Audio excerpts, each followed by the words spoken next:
Before we get started, I want to just say that anything you hear me or any of the guests on this podcast say is to be considered for educational and entertainment purposes only. I am not a financial advisor. You should do your own research before taking financial decisions. And with that, please enjoy the podcast. Okay, everyone, welcome to the podcast, the TraderDAne podcast. Today, we're joined by Dr. David Bonanno. Dr. Bonanno is a clinical psychologist. He helps traders solve the real execution problem.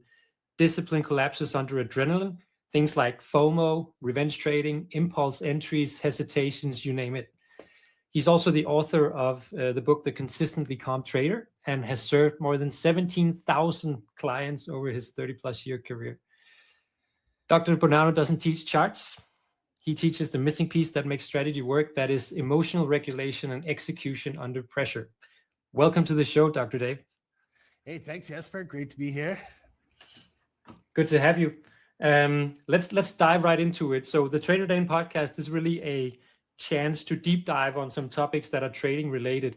And I'm super keen on discussing trading psychology. I think that is the main determinant of success versus failure. It's not the mechanics. It's not the execution of trades. It's what's inside our heads. I'm sure you will agree. Could you start by introducing a little bit about yourself, how you got into advising traders as a psychologist, and then also maybe a few words on your book? Oh, sure thing. Yeah. So my book is called The Consistently Calm Trader, Winning the War Between Impulse and Discipline. And, I think that adrenaline is what is the enemy of every trader, because it's kind of related to PTSD in that when you have your fight or flight system activated, which is your adrenaline, of course, your logical brain is supposed to go offline.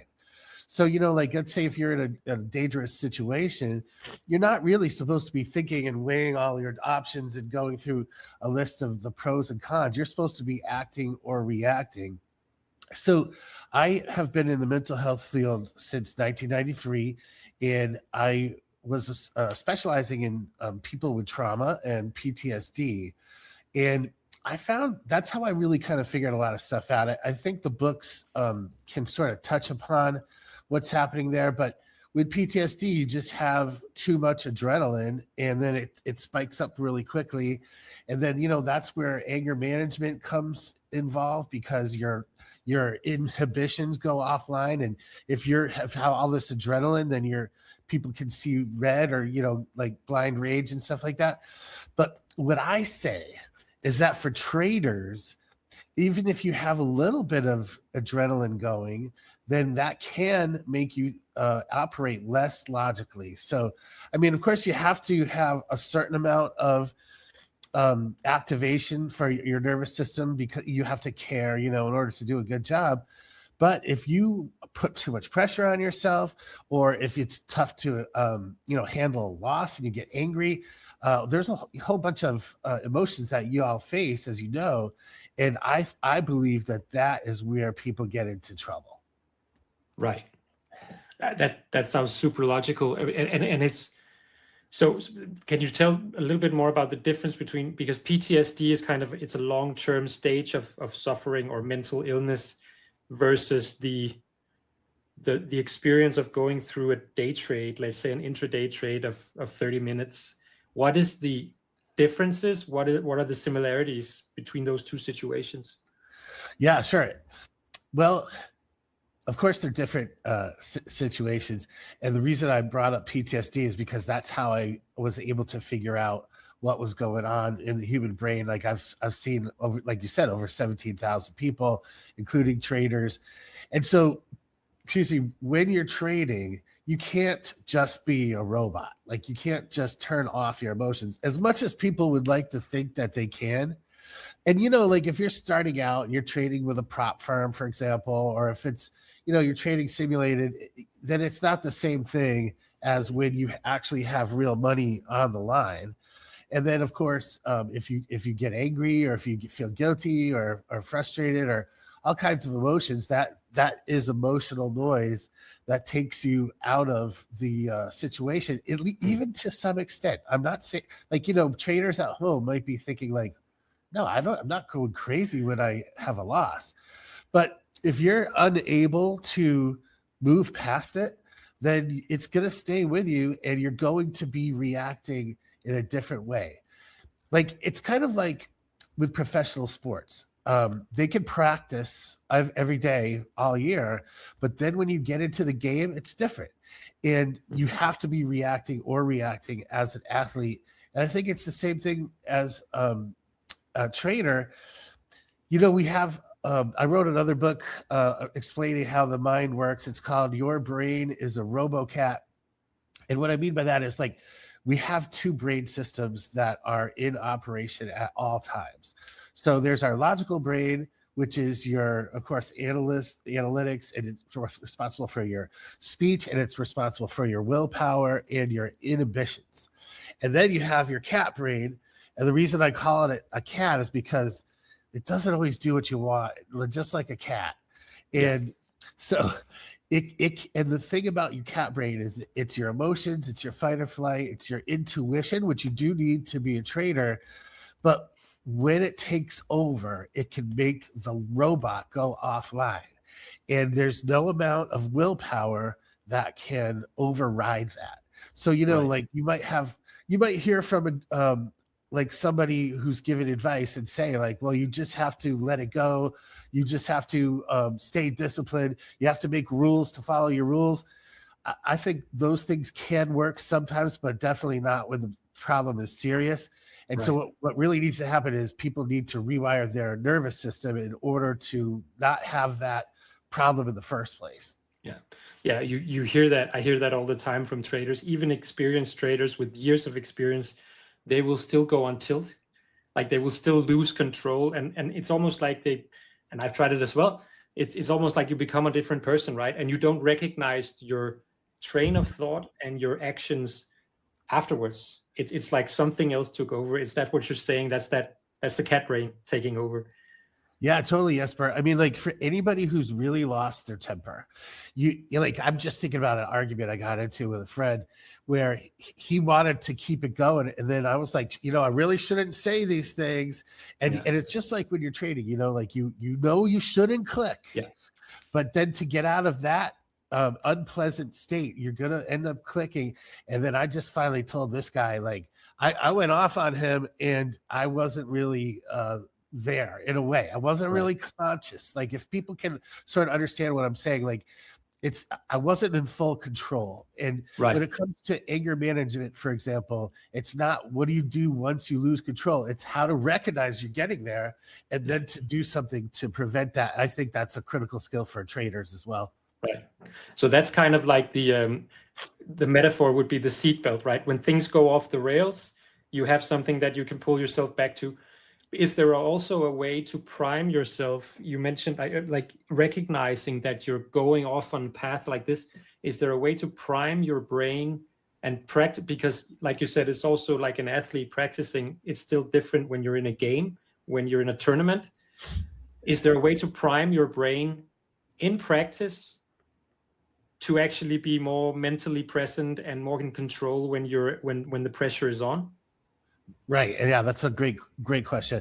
And while I do offer, like, I have this protocol that people can use in real time when they're going on tilt that can help bring them back. But what I really do is try to rewire people's nervous system so that before they ever get into that, should I click or shouldn't I click, they're regulating their emotions already. So we're not winning the battle, we're preventing the battle in the first place. Right. And I work in a different way than other coaches, because other coaches, they try to get you to have like an insight, like an aha moment, and they try to help you to think differently, change your thoughts. Like, for example, they might tell you to keep repeating, I need to follow my rules. I need to follow my rules. Well, yeah, sure. No shit. But when you feel that aha moment and when it really resonates with you, then that's what's really going to stick. So my method uses eye movements we can do an exercise to show the audience, but that started from a PTSD therapy And the problem with that is nobody uses it outside of PTSD. So I found a way for traders to be able to just really kind of divest their emotions from what's going on in a healthy way and in a way that's really thorough and addresses the problem at the root. And it starts with eye movement exercises. Yeah. So when you're moving your eyes back and forth, you're kind of replicating rapid eye movement. And that is your subconscious brain, of course. Like when you're dreaming, it's not conscious. And it's really kind of like hypnosis, but there's no trance. The people are alert and awake the whole time. Yeah. And you just can have these real breakthroughs. Like, I wish it was more well known. It is like EMDR, if you guys want to look that up. That's the most heavily used and researched therapy in history for trauma. But like I'm saying, like I'm the first guy to take it to trading psychology. And that's where that comes in. So you address the subconscious by doing this, by simulating REM sleep, because REM sleep is like this. It's this state between deep sleep and awake, right? Yeah, and like the science is really not exactly able to identify or explain what's going on there, because we're trying to use logical, conscious terms to describe like subconscious phenomena. So, I mean, we all know that meditation and mindfulness are good ideas, but science can't say what that is. And they can't even really explain what dreaming is or hypnosis or any of these other subconscious phenomena. So it can be hard for people to understand unless they try it. And it's kind of difficult for me as a coach, I have to admit, because I know that I can really help people on a very deep level, but they don't know what the hell I'm talking about. You have to try it, right? Yeah. If it's okay, how about if we jump in and of course, let's do it. Let's do a test. Okay, awesome. So if you're watching this on YouTube, you should try and do the test with us. If you're just listening to this, maybe you want to jump on YouTube. Right. So now it's important. Can you see that, Jesper? Just 1 second. Yes, now I can see it. Yeah. Okay. So yes, in order to do this exercise, you have to have your head close enough to the screen and so that your eyes will move back and forth. If you're on a phone, you might have to hold it up to your face. But what I'd like people to do first is, without eye movements, to try to remember the worst trade or the worst loss that you've ever had, maybe even the first one or the most recent one, but really try to get in touch with that. So I'd like people to close their eyes and try to feel it in their body. So for like 5 seconds, here we go.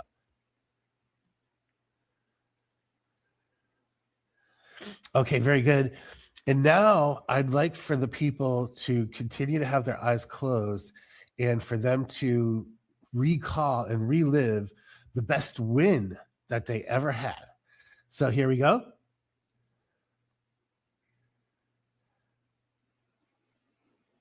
All right. Now, I wonder if you guys at home, before we move our eyes, I wonder if you guys can tell what's in common for both of those feelings. I don't know if you, it's kind of a difficult question, but yeah, what do you think, Jesper? For me, it was, I mean, it does trigger the same emotional response in the sense, I mean, a slightly heightened heart rate, some level of emotion, like in my head, but also in my sort of diaphragm area. Yeah, right. Yeah, absolutely. Yeah. And that's what I wanted to kind of show people, is that adrenaline isn't just when you're upset. It's also like when you're really excited or you get kind of like on a high, And of course, there's all kinds of people out there who trade in order to get that high. And you know who you are out there. You're trading to feel something instead of trading to make money. Yeah. But even when you're excited or when you're trying to get that fix for your addiction, then you're also I think, not operating at 100% analytically. Your logical brain is compromised to some extent. So what I'd like for you guys to do now, please, is to watch the ball. Make sure your head is close enough to the screen and that you are not here. You know, I'm going to slow down the speed just a little bit. And so we got, try not to move your head back and forth. And then here we go. Follow the ball and just breathe.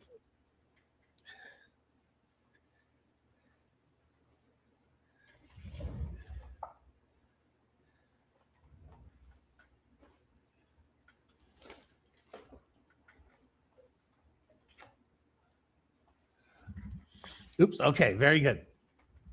And I wonder how many of you out there felt like it was kind of relaxing, because that's kind of what's happening. We're connecting the two sides of the brain, the right side and the left side, which, you know, is one of his analytical and one is your instincts.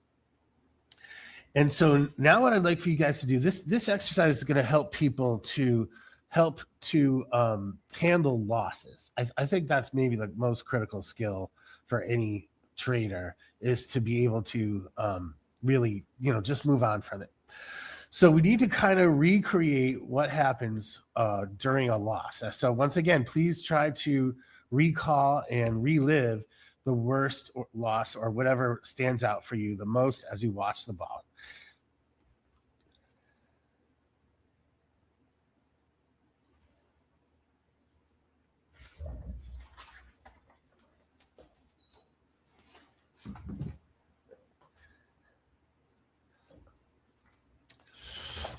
All right, very good. Everybody still there? How you doing, Jesper?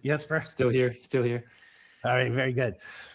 Now, I want you guys to separate the sadness from everything else. So if you feel guilty or disappointed or angry or resentful or any host of emotions, including excitement, I want you to look inside your heart as you watch the ball and separate all that stuff from just the sadness. I mean, because, you know, it really sucks that you had this loss. It's sad. So I'd like for you to separate those two things and feel the sadness, please.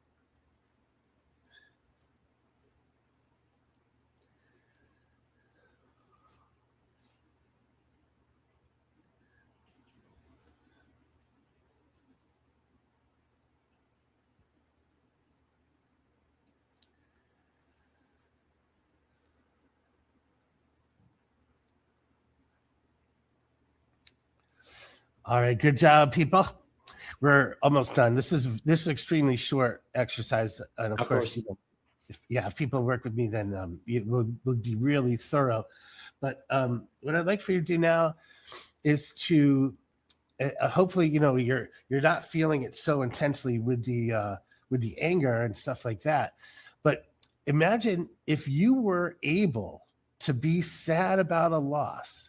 Would you be able to move on from it? Would you be able to accept reality and then move on with a clean slate, as opposed to being angry and carrying that with you? So just think about those two alternatives, please.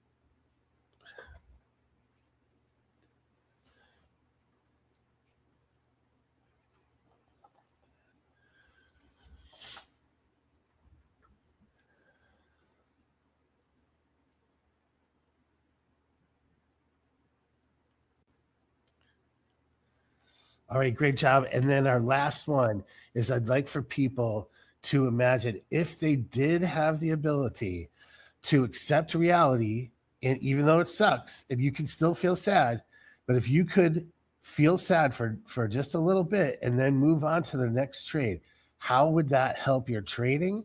How would that help you? And how would that help anybody else you care about? So please think about those things right now.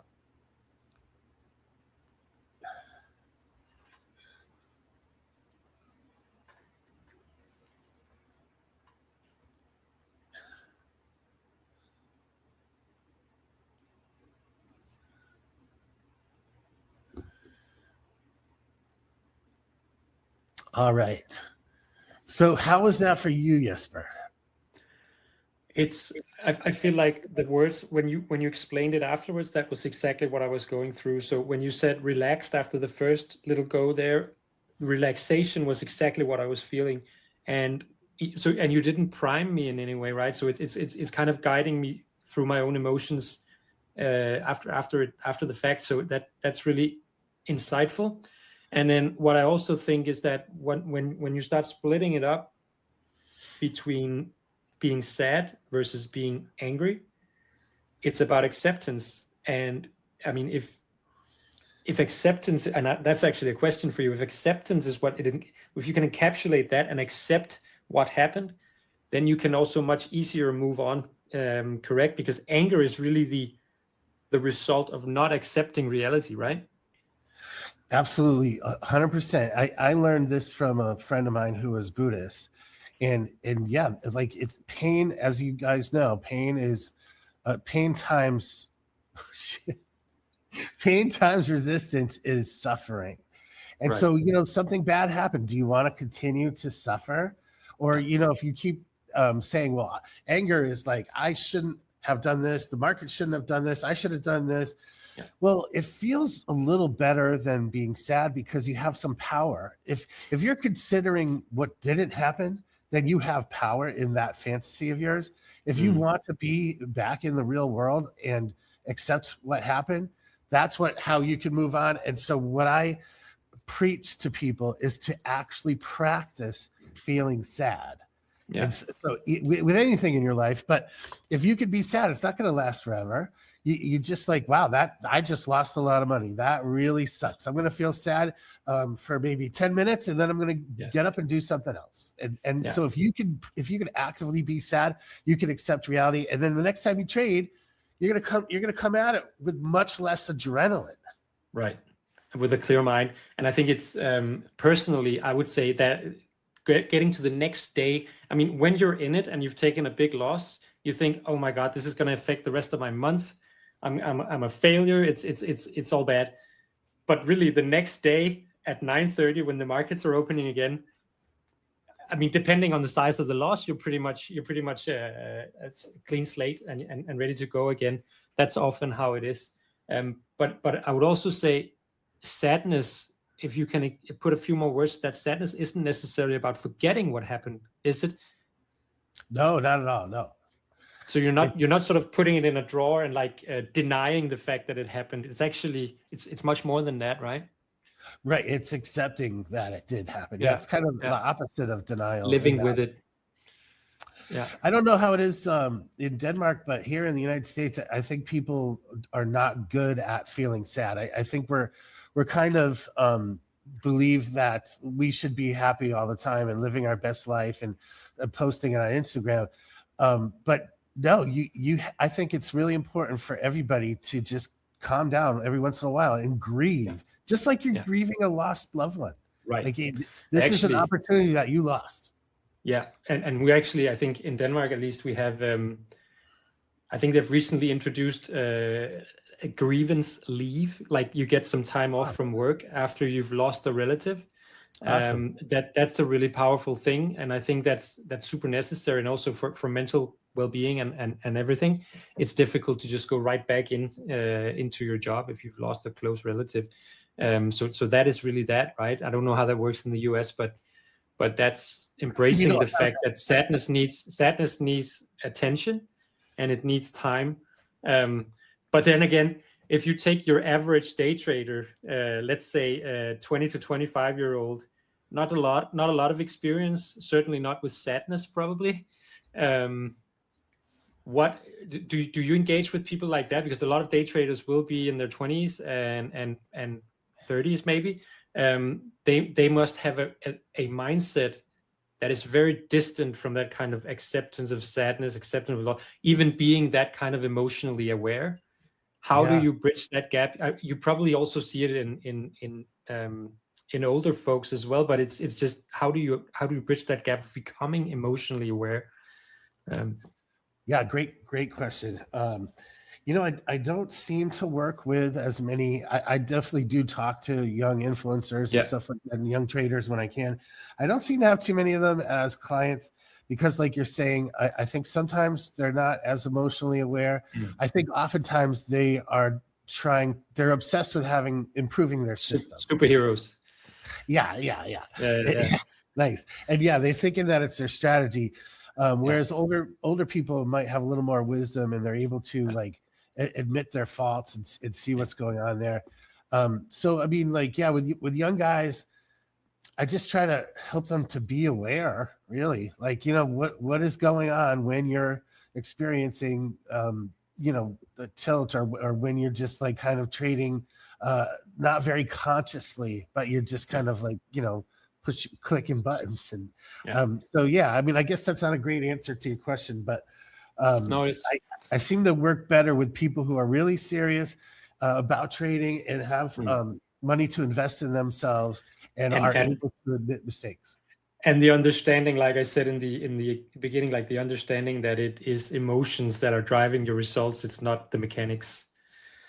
Right? Yeah, absolutely. Yeah. Some young people are definitely mature enough to see that. Yeah. But I think, yeah, a lot of people are. And like you said, a lot of older people really are not either. They don't want to admit faults. And then, of course, you know, if you go online, everybody's posting their wins. Yeah. And you know, not like and older people will also be more set in their ways, right? It's difficult to change that much.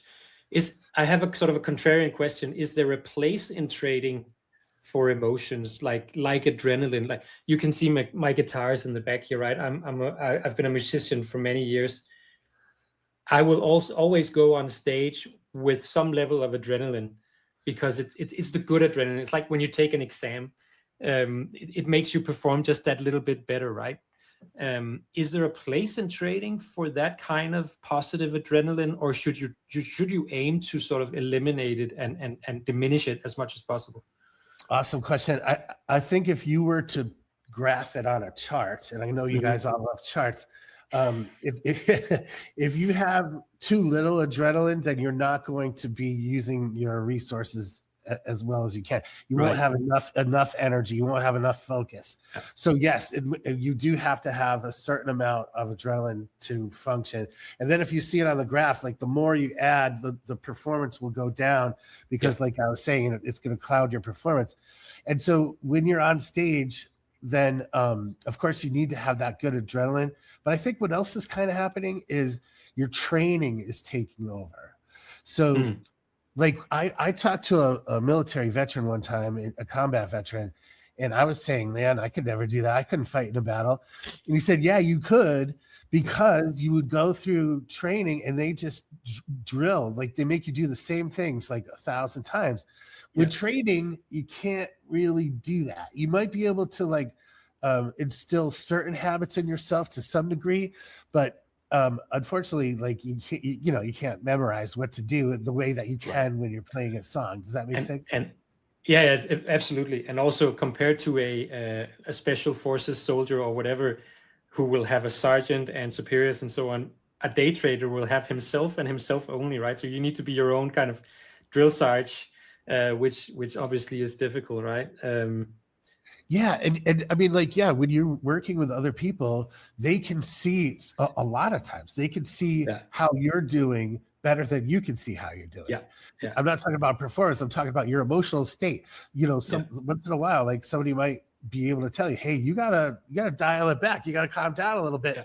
Whereas when you're trading by yourself and you're alone, you might not be aware of what's happening. And 100%. You know, there's something I call mindset leakage, which is like all the stuff that you're not even aware that you're doing. And it's subconscious. So, I mean, like you might be hesitating a little bit too long, or you might be staying in too long or whatever. And it seems like it makes sense to you and you can justify your actions, but how much are you really losing because you don't have the mindset that you know you could have? And then, you know, when it comes to journaling, well, you're still not going to be aware of what you could have done better. And you know, like you can be aware of what the market did, but in terms of you making your decision based on the circumstance at the time, you're not aware of it. It's subconscious, and the definition of subconscious is that it's not conscious. So when you're asking yourself, well, what am I not conscious of? You're not going to get an answer. So it's difficult to get an answer. That's actually I don't know if you've read that one, but I've read the it's called The Mental Game of Trading. It's a book by Jared Tendler, and it's, pretty much all of the it's a great book, but all of the advice in there is to write down your emotions and things like that as you're going through it. So when you're in a trade, things going against you, all of that, he always turns to write it down, make sure you record it, and then that can then let you reflect on it afterwards. I see where it's coming from, but it just doesn't work for me. I think something that would work better for me was actually having, and I'm going to be live streaming my trading soon, is having a recording of what I'm doing. I've done that a few times just for myself. And when I see these recordings, it's just so clear that I'm over managing things. Like I'm constantly doing stuff to my trade. And it's seeing that rather than, taking my physical journal and looking up, okay, what did I do good and bad yesterday? That doesn't work the same way for me. And, of course, I agree with Jared Tendler that you should be in touch with your emotions as much as you can. You should journal. But you know what? Yeah, it's limited because your emotions are not the same as your logical brain. Yeah. Like, how many times have you heard people say, like, there's no words for how I feel, or, like, I can't, like, or having someone say to you, you shouldn't be doing this, right? But that doesn't work. It doesn't click. You're not in my situation. It doesn't work like that. So yeah, thanks for bringing that up, because that's exactly where I feel like I come in. People could give you good advice, great advice, and you still can't follow it, and then you feel worse about yourself. Yeah. With the eye movements, I bridge the gap between knowing what you should do and actually being able to do it. And so I recommend that when you're journaling, you should use eye movements. Like, so you should recreate what was going on, because you're speaking the same language as the subconscious as you're moving your eyes. If you don't, if you're doing what Jared Tendler says, which is, not bad, but you're translating your subconscious phenomena into a conscious language, and then you got to translate it back as you're writing it down, you're going to lose a lot in translation there. So I think I have this ChatGPT coach that I built that I let my clients use, and there's a journaling protocol for that, and people really love it. Yeah, it can be great for that stuff. And I think there's also one of the merits of actually recording it physically is it just sticks better in your mind, right? When you the tactile exercise of writing stuff down, that's what works for me, but it doesn't necessarily change my behavior the next time I'm going through something similar, right? I want to ask a little bit of a different question now. We're getting towards the end, Dave. It's been a great conversation, but I mentioned in the beginning in your introduction that things holding traders back are things like FOMO, like impulse entries, revenge trading. Personally, I have recognized that I have a lot of problems with taking a loss. I've set up a rule for myself that I cannot enter a trade 5 minutes after losing one. So I cannot just re-enter. And it's a rule, and I have to enforce it on myself. So I'm working on that. But what is the biggest hurdle that you see, or the biggest mistake you see people make, and what most traders that you work with are actively working on themselves out of these things? Yeah, I would say it's revenge trading. Yeah. And because, especially, when you're down and you just want to get back, unfortunately, I think prop firms are great, but they have you chase these arbitrary numbers. And ideally, you should just be trading whatever makes sense. But if you're trying to get to a certain place, or if you're trying to get back to zero, you're going to be putting more pressure on yourself, which is adrenaline. And of course, you're probably going to be angry. And yes, that's a really good rule, to not trade before 5 minutes after you have a loss. But as you probably know, people don't follow their rules. Exactly. Yeah. So, I've talked to so many people. They're like, I got my rules right here. Yeah. I even got rules. I have posted on my screen. Yeah, you do. Yeah. I got rules to help me follow my rules. And then when you're pissed, or when you're talking yourself into clicking, then it's all out the window. It's your fight or flight brain that takes over. You're so fucking pissed off. I just want to get back to zero. Why doesn't the market do this for me? And then another thing, Jesper, is like in other areas of life, if you work harder, you're more likely to have success. But with trading, if you work too hard, you're going to screw yourself. Yeah, it's actually the reverse, right? You do too much, you actually hurt yourself. Yeah. How does that work then? Do you also engage with people with other aspects of their lives, like trying to improve themselves, because a pro athlete will have pretty much everything in their life revolve around performance and that particular sport. Is that also something that you work with traders to do? To, like, I'm going to the gym, I keep my discipline up. I actually also being on social media requires discipline, right? So Yeah. all of that implementation of discipline into your everyday life, is that something you also work with people to do? Yes, it is. So I do have a fair amount of clients who are doing very, very well, and they need a coach. They want a coach. Like, I have this guy who has he's like, I pay a golf coach. I'm a great golfer, but I need that guy to keep me, Right. sharp. And there's nothing wrong with having that for trading. You don't have to be screwed up or having problems in order to call the doctor. I mean, like, I'm a performance coach. So when it does come into other parts of your life that are affecting your trading, I do sometimes deal with that. I mean, I don't want to be a therapist. I refer people to therapy. If it's a trauma, for example, I can clear it up very quickly with the eye movements, or if somebody's just stuck on something, I'm really good at that. But if it turns out like, oh, you have mother issues, or a lot of traders have male traders have father issues. Oh, really? Yeah.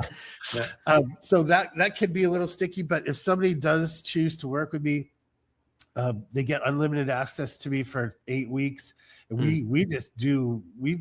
we get you into top shape. I mean, if there's any type of roadblocks, we're going to address those, but we're also strengthening your ability to stay focused and calm when the pressure's on. So yeah, like that's a really good question.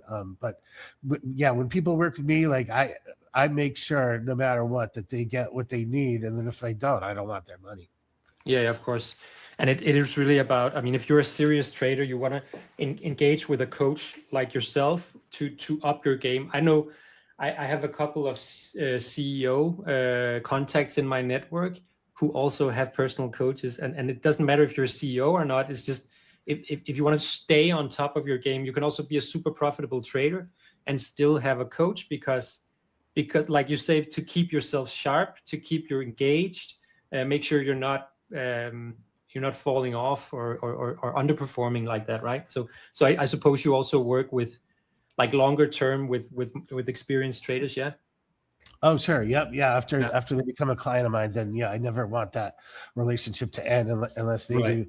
But like when I was working with people with trauma, they were not able to put a value on the work that we were doing together, and they just wanted to keep using their insurance.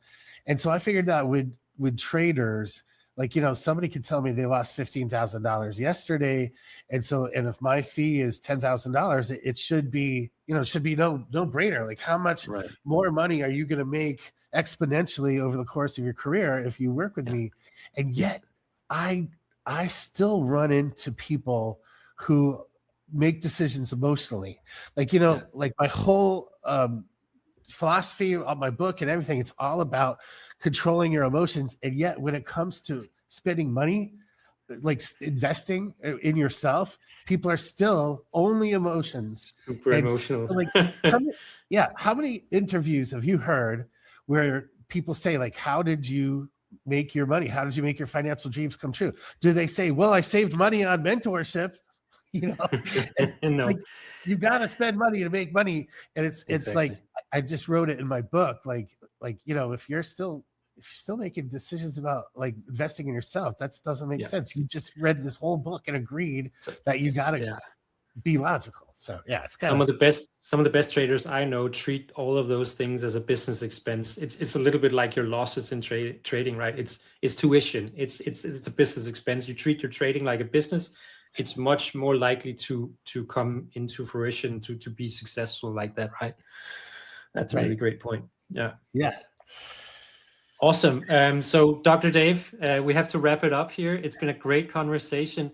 Just tell people where they can find you, and also how to find you. Right. Yeah. Thanks. So if you were to look up my book, it's on Amazon, and it's called The Consistently Calm Trader, How to Master the War Between Impulse and Discipline. You can really get to know me that way. Or you can also go to my YouTube channel, and I'm sure there'll be a link there, right? Jesper, and Absolutely. then, Yeah. yeah. So YouTube is a really good way to see more of what I'm about, but also for you to do free exercises. And if those really work for you, then I mean that's just a really great way to go. It's so much better than everybody else. I mean, trying to change your thoughts and all that stuff. So yeah, YouTube and my book would be a great way to go. And then of course you can go to my website, which there's links on my YouTube, and Jesper will have those too. And I'd love to talk with you. I love talking with all kinds of traders. It's really cool. It's more fun than PTSD. You can really tell. You can really tell. I mean, it's been a great conversation. I think it's inspiring. And yes, I will put everything in terms of getting in touch with you in the show notes of the program here. So it's going to be easy for people to find. And I would just want to say I really appreciate you coming on. It's been a great pleasure. Oh yeah, thank you. Yes, thank you, Jesper. It was fun.